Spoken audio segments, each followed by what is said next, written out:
Hello, Camer IT Dembeng aura 2 ans le 24 septembre et le but de cette courte vidéo en fait c'est juste de te retracer un peu voilà l'objectif de ce rassemblement, également le bilan, le coût bilan actuel et pourquoi pas aussi revenir sur les perspectives, c'est-à-dire ce que nous envisageons pour l'avenir.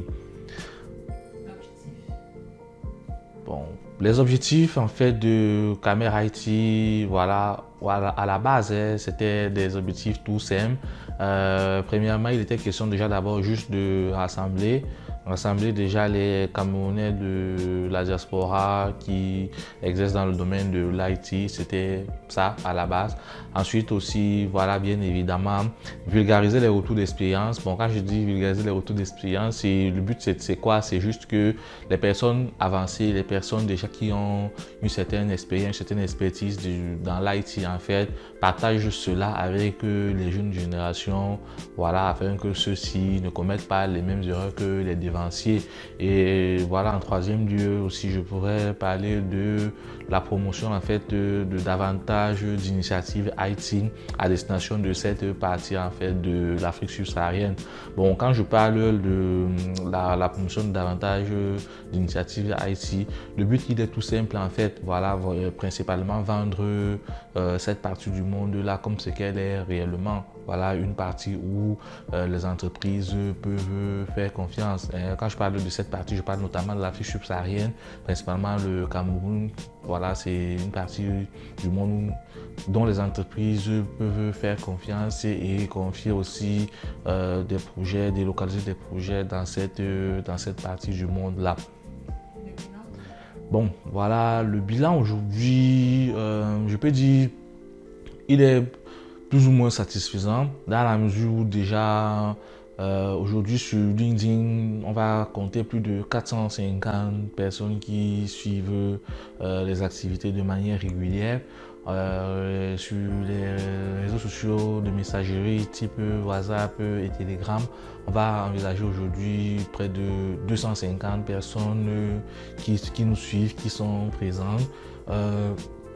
Comme une initiative allant dans le sens de la vulgarisation du savoir et tout, on a l'année dernière eu une conférence on a lancé une conférence dont la première édition a eu lieu, c'était en septembre, le 30 septembre de l'année dernière. La conférence s'appelle Kutano. Kutano c'est en Swahili, ça signifie réunion.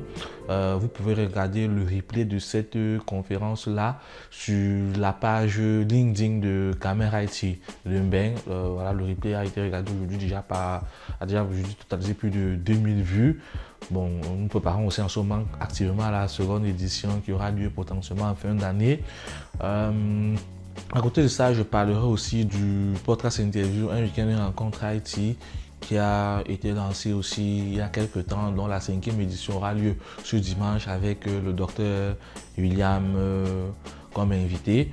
Donc voilà un peu ce que nous avons pu faire déjà jusqu'ici. Et bon, il y a peut-être d'autres petites actions que je n'ai pas pu citer comme le fait que voilà aujourd'hui dans nos réseaux sociaux de type messagerie comme WhatsApp et Messenger et Telegram autant pour moi, il y a plusieurs problèmes qui ont été résolus, c'est-à-dire en gros des personnes posent les problèmes qu'ils rencontrent, soit dans le cadre de leur boulot ou même dans le cadre d'une expérimentation qu'ils sont en train de faire, et ceux ou celles qui ont déjà eu à rencontrer, ou au moins qui ont la connaissance nécessaire pour résoudre ça, leur apportent voilà, des pistes de solutions, des pistes de résolution quoi. Donc voilà un peu en quelque sorte notre bilan de manière simplifiée. Bon, la suite, voilà, j'ai parlé tout à l'heure de la seconde édition de Kutano qui se prépare. Bon, voilà, nous y travaillons activement. Elle aura lieu potentiellement cette fin d'année. Et après aussi, également, je parlerai de la mise sur pied du blog. Le but du blog, le blog aura plusieurs fonctions, et entre autres, mettre à disposition des formations en fait dans divers secteurs de l'IT. Également aussi publier des opportunités à destination voilà, des praticiens de ce domaine-là. Et pourquoi pas aussi mettre en avant, mettre en lumière des personnes qui font des choses exceptionnelles dans ce domaine. Voilà un peu ce que je pouvais dire.